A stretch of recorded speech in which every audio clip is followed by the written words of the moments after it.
Hello les théophiliens, bienvenue dans notre troisième vidéo concernant l'apostolat et le prophétisme, la réforme apostolique et prophétique que Dieu est en train d'opérer dans le monde entier, évidemment aussi chez nous. Et nous avons déjà eu deux vidéos sur lesquelles qui ont servi de support à nos discussions.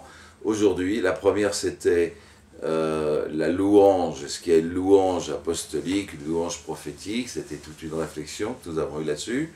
Et la dernière fois, c'était sur la volonté de Dieu, et qui va se manifester de plus en plus par l'apostolat. Parce que j'ai discuté hier avec l'une de vous, je voudrais juste rappeler une des choses, un des éléments de l'apostolat, mais de mon point de vue, ce serait presque l'essentiel. On se souvient que Dieu, le Père, envoie le Fils, c'est lui l'apôtre, il envoie le Fils, et le Fils dira, Jésus dira, comme le Père m'a envoyé, je vous envoie. Donc il y a, Jésus devient l'apôtre du Père, l'envoyé du Père, et nous devenons ses envoyés à notre tour, parce qu'il nous envoie.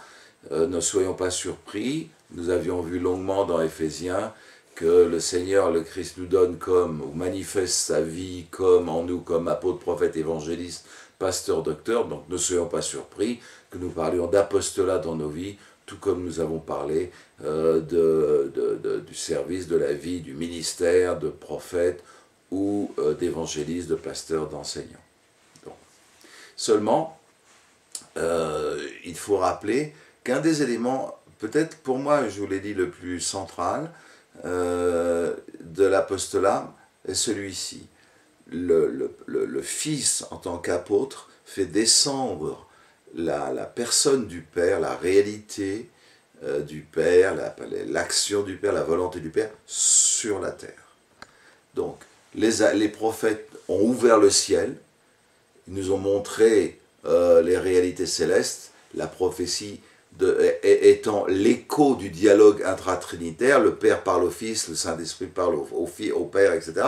Et ce dialogue-là, puisque nous sommes introduits au sein même de la Trinité, eh bien, ce dialogue-là, les prophètes en sont l'écho. Et ils nous disent ce que le Père dit, etc. Très bien. Maintenant, il y avait une distance entre ce que les prophètes nous disaient, voyaient, nous montraient, etc.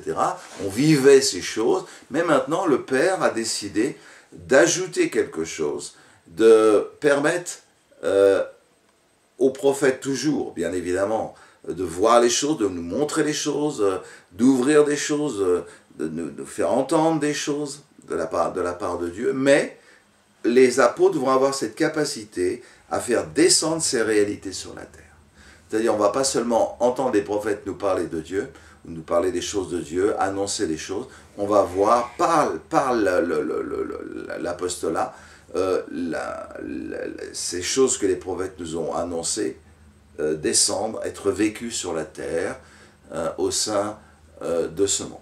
Alors c'est assez enthousiasmant parce qu'on a entendu beaucoup de choses de la part des prophètes et on continuera, mais j'étais personnellement toujours frustré parce que j'attendais ce mouvement apostolique depuis bien des années maintenant, mais je le vois venir, je le vois, et je me réjouis de ce que nous ne serons pas seulement des prophètes qui voient les choses, qui annoncent les choses, mais nous serons des hommes et des femmes de Dieu, si je puis dire, qui annonceront, on continuera à être prophétiques, bien évidemment, et qui permettront, par l'apostolat, aux choses que l'on voit, que l'on annonce, de devenir réalité sur la terre. C'est tout à fait passionnant.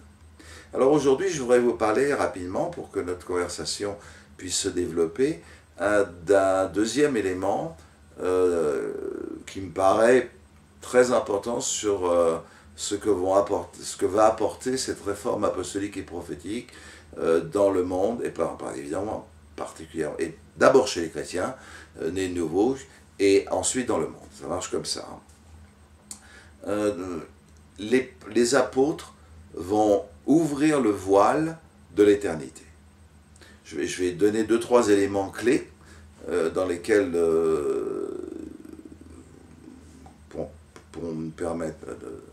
pourront nous servir, pardonnez-moi, de repères. Nous ne sommes pas chez nous ici. Jésus a dit, mon royaume n'est pas de ce monde. Nous ne sommes pas chez nous ici. Et on nous a appris depuis qu'on est enfant à tout attendre de cette terre, mais l'évangile arrive avec une autre perspective, un autre royaume qui dit, ben non, le royaume d'ici-bas n'est pas le royaume de Dieu. Le royaume de Dieu, c'est un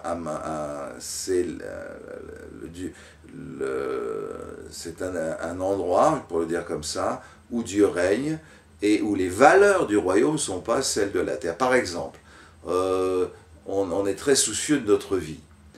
Et on a bien raison, ça s'appelle l'instinct de survie, on ne veut pas mourir. On a raison. L'apôtre Paul disait, mourir m'est un gain. Et nous, on fait tout pour ne pas mourir. Alors, est-ce qu'on gagne quelque chose à mourir ou est-ce qu'on ne veut surtout pas mourir? Jésus dira, donnez votre argent aux pauvres et vous aurez un trésor dans le ciel. Nous, on veut tout, sauf que les pauvres viennent nous dépouiller de ce que nous avons. On est très attaché à notre réussite, à ce qu'on peut gagner ici-bas, et même l'Église est complètement, on appelait ça la théologie de la prospérité, mais l'Église est complètement envahie, c'est le moins qu'on puisse dire, donc l'Église c'est nous, hein, dans nos pensées, c'est-à-dire que l'idée que dans le monde on puisse travailler, avoir de la valeur par notre réussite, avoir une belle voiture, une belle maison, etc., et que c'est pour ça qu'on est sur Terre, et il faut avoir de plus en plus pour être heureux, bah c'est devenu une valeur dans l'Église. Donc l'Église a développé ça. Or,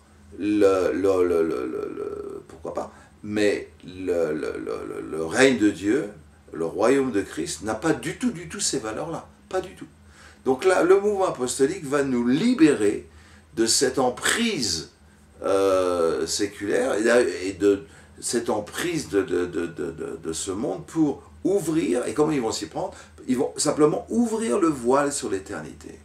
Nous allons voir l'éternité. Nous allons voir que la fin, c'est pas notre fin. La fin, c'est peut-être la fin de ce monde, mais c'est certainement pas la fin du monde. L'Apocalypse, c'est pas la fin du monde, c'est la révélation du Fils. Tout d'un coup, nous allons comprendre que nous ne sommes pas chez nous ici. Nous allons être libérés de cette peur que nous avons tous de perdre quelque chose et de louper notre vie, de ne pas être heureux, etc.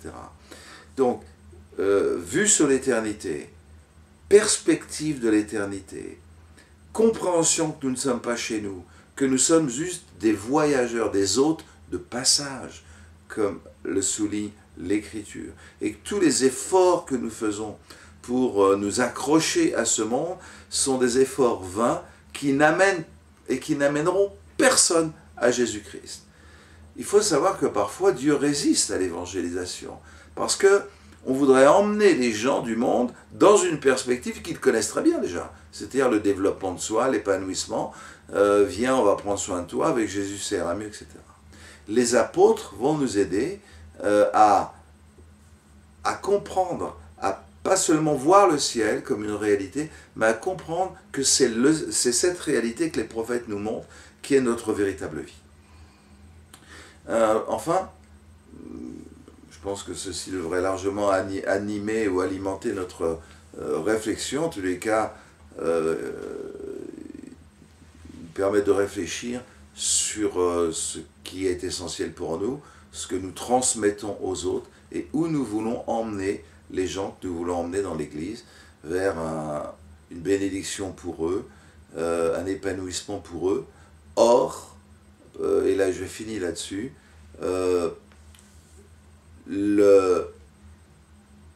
Dieu nous fait entrer dans son histoire et nous pensons que Dieu va venir dans notre histoire, notre vie, pour nous bénir.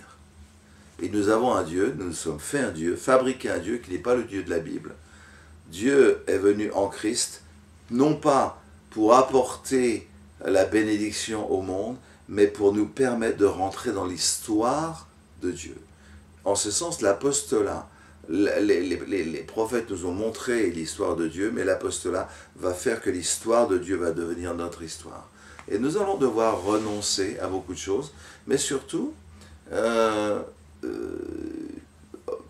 découvrir, et c'est là où j'ai personnellement hâte de voir ce que Dieu va faire par ce mouvement apostolique, nous permettre d'être libérés de nous-mêmes, de toute notre éducation, tout ce qu'on entend du matin au soir, et pour recevoir les valeurs d'un royaume qui n'est pas de ce monde, mais qui est qui est le royaume de Dieu, pour lequel nous voulons travailler et servir.